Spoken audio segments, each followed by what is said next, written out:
Good morning বন্ধুরা, তো কেমন আছো তোমরা সবাই? আশা করি ভালো আছো। আমিও বেশ ভালোই আছি। আর সকালে উঠেই দেখো একটু গাছে জল দিতে চলে এলাম। আর এখন যাব টিফিন করতে। তো এখানে 3 রকম ডাল আর চাল ভিজিয়ে রেখেছি, মটর ডাল, মুসুর ডাল, মুগ ডাল। আর এখানে সব মিক্স সবজি ভিজিয়ে রেখে দিয়েছিলাম। তো এটা দিয়ে এখন খিচুড়ি বানাবো। তো ছেলে একদমই সবজি খেতে চায় না, তো খিচুড়ির মধ্যে এগুলো দিয়ে দিলে একটু খেয়ে নেবে। তো খেয়ে স্কুলে যাবে, আর হাজব্যান্ডও খেয়ে অফিসে যাবে। তো ভাতই করি। তো আজকে ভাবলাম যে না, খিচুড়িটাই করে নিই, একটু হেলদিও হয়ে যাবে। কেন শাক সবজি তো একদমই খেতে চায় না। আর সবজি বলতে শীতেই সবজিটা ভালো পাওয়া যায়, এরপরে তো আর সবজি সেরকম একটা পাওয়া যাবে না। তো একটু ঘি মিশিয়ে ছেলের জন্য খাবারটা রেডি করে দিলাম। রুটি নিয়ে যাবে আর খিচুড়িটা খেয়ে যাবে। তো স্কুলে দিয়ে এসে কিন্তু আমি এখানে বিছানা চাদরটা একটু চেঞ্জ করে দিলাম। অনেক দিন হয়ে গেছে চাদরটা চেঞ্জ করাই হচ্ছিল না। তো চাদরটা দেখো চেঞ্জ করে দিলাম। তারপরেই চলে এলাম দেখো দুপুরে রান্না করতে। তো আজকে খুব বেশি কিছু রান্না করব না, এই মাছটা ঝাল করব। মাছের জন্য আলু, পেঁয়াজ, টমেটো সব কেটে নিয়েছি, চাল ভিজিয়ে রেখেছি। আর এখানে বেসনটাকে আগেই করে রেখেছি, মেখে রাখলাম, ওটা দিয়ে বেগুনি করব। তো আজকে ডাল, বেগুনি আর মাছ এই তিনটেই করব। তো চলো আগে মাছগুলো ভেজে নিই। এটা হচ্ছে সেই পুকুরের ওই মাছটা, লালনটিকা, যেটা ফ্রিজে শোপিস করে রেখে দিয়েছিলাম। তো ওই মাছটা শাশুড়ি মা কেটে দিয়েছে। তো চলো, এই পুকুরের মাছে না খুব গন্ধ থাকে, ভালো লাগে না। তো কিছু করার নেই, এনেছে যখন একটু খেতে তো হবেই। আর লালনটিকা মাছে একটু গন্ধ বেশিই হয়, তাই জন্য একটু আদা, পেঁয়াজ, রসুন সব দিয়ে রান্নাটা করব।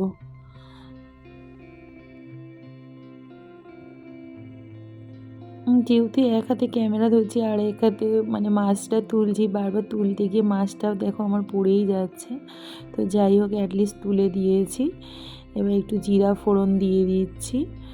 আদা রসুন দেবো ভেবেছিলাম ফোড়নে, তারপরে ভাবলাম যে থাক, জিরা ফোড়নটাই দিয়ে দিয়ে আদা রসুনটা একদম মশলার সাথে দিয়ে দেবো।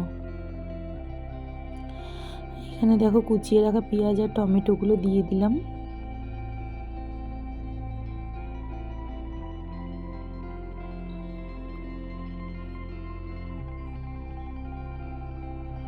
তো নুন দিয়ে এবার একটু চেপে রেখে দেবো। আর বাদ বাকি ওদিকে বাসন টাসন মাজা আছে, ওগুলো একটু মেজে নেবো।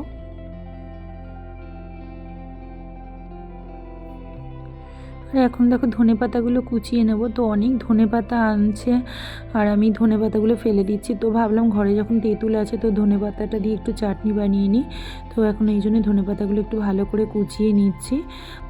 দিয়ে যে সেদিন স্কুল থেকে তেঁতুলগুলো এনেছিলাম, তো সেগুলো আর খাওয়াই হচ্ছে না, তো ওগুলো একটু জলে ভিজিয়ে রেখেছি। তো ধনেপাতাটা দিয়ে ভাবলাম যে ওটা দিয়ে চাটনি করে নেবো।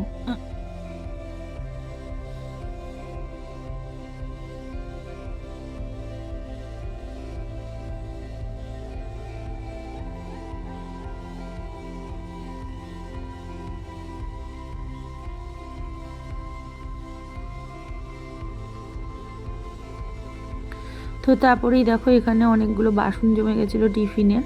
তো ওরা তো খিচুড়ি খেয়েছিল, আমি রুটি খেয়েছিলাম।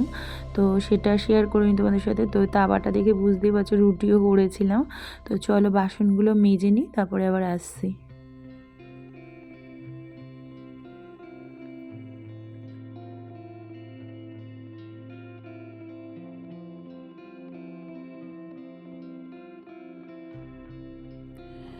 তো এদিকে দেখো ভাতটাও করে নিয়েছি। আর ভাতটা না আজকে একটু নরম নরম হয়ে গেছে, তো ঢাকনাটা খুলে রেখে দিলাম। আর এদিকে দেখো আমার মাছের ঝোলও কিন্তু হয়ে গেছে। তো রান্নাবান্না কমপ্লিট, গ্যাস মোছা কমপ্লিট, বাসন টাসন রান্না করেও আবার ধুয়ে নিয়েছি। তো আজকে লাঞ্চ মেনুটা একটু তোমাদেরকে শেয়ার করে দিলাম। তো আজকে দেখো এখানে বেগুনি করেছিলাম, ডাল করেছিলাম পেঁপে দিয়ে, আর করেছিলাম মাছের ঝোল। তো মাছ ও খুব একটা ভালো খায় না, তাও আমার আর ওর মাছটা একসঙ্গে দিয়েছে। ও যতটা খাবে খাবে, বাদ বাকিটা আমি খেয়ে নেব, কেন ওখানে দুটো মাছ আছে, ও তো খেতে পারবে না। তো চলো আগে খেতে দিয়ে নিই, তারপর আমি স্নান করতে যাব।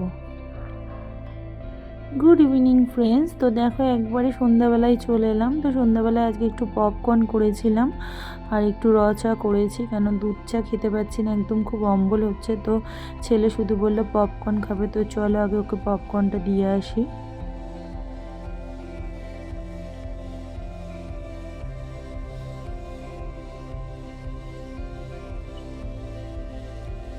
এখন চলে এসেছি দেখো মার ঘরে শোকেসটা আমি খালি করেছিলাম আগের দিনই, আর শোকেসের পেছনগুলো একদিন ঝাড়লাম, একদিন শোকেসটা খালি করলাম, মানে রান্নার ফাঁকে ফাঁকে এগুলো করছিলাম টুকটাক করে। আর এখন দেখো শোকেসটা পুরো গুছিয়ে নিয়েছি ভালো করে। এত শোকেসের কাঁচ বন্ধ থাকে, জানলা বন্ধ থাকে, তাও এত ধুলো পড়ে কী করে কোথা থেকে কে জানে। এবার করে নেব সিংহাসনটা পরিষ্কার। তো এখানে দেখো সিংহাসনে সব পরিষ্কার করে নিয়েছি। আর এটা হচ্ছে আমাদের লক্ষ্মী গণেশ, এটা কিন্তু রূপোর, এটা আমার বাবার হাতে তৈরি করা। আর এখানে শিব ঠাকুরটা রাখার জায়গা হচ্ছে না বলে শিব ঠাকুরটাকে আমি, অনেকগুলো ঠাকুরই দেখো উপরে রাখা আছে, তো অত ছোট সিংহাসনের মধ্যে সব ঠাকুরগুলো রাখা যায় না, তাই জন্য কয়েকটা উপরে কয়েকটা সিংহাসনের মধ্যে। তো ওদিকে গুছাতে এদিকে আবার ডিনারটা করতে চলে এলাম। আর একটু কিছু আছে পরিষ্কার করতে হবে, মাজা ঘষা করতে হবে, তো ওগুলো কাল সকালে করে নেব। আর এখানে এখন আমাদের আজকে রাতে ডিনারটা হচ্ছে, একটু বলে দিই, পরোটা করব, আলু বিট গাজর ভাজা করব আর মিষ্টি। তো আলু বিট গাজর ভাজা কিন্তু আমি বসিয়েই দিয়েছিলাম, আর আলু বিট গাজরটা আগে কেটে রেখে দিয়েছিলাম। এটা কাটতে অনেকটা টাইম লাগে, বিটগুলোকে একটু সরু করে না কাটলে সিদ্ধ হতে চায় না। তো চলো আগে ওদেরকে দিয়ে নিই খেতে, তারপরে আমি খাবো। তো চলো tata, bye bye, good night, সবাই ভালো থেকো। আজকের ব্লগটা যদি তোমাদের সবার ভালো লেগে থাকে প্লিজ একটা লাইক কমেন্ট শেয়ার করে দিও। তো দেখা হচ্ছে পরের ব্লগে। তো ততক্ষণ সবাই ভালো থেকো, সুস্থ থেকো, গুড নাইট।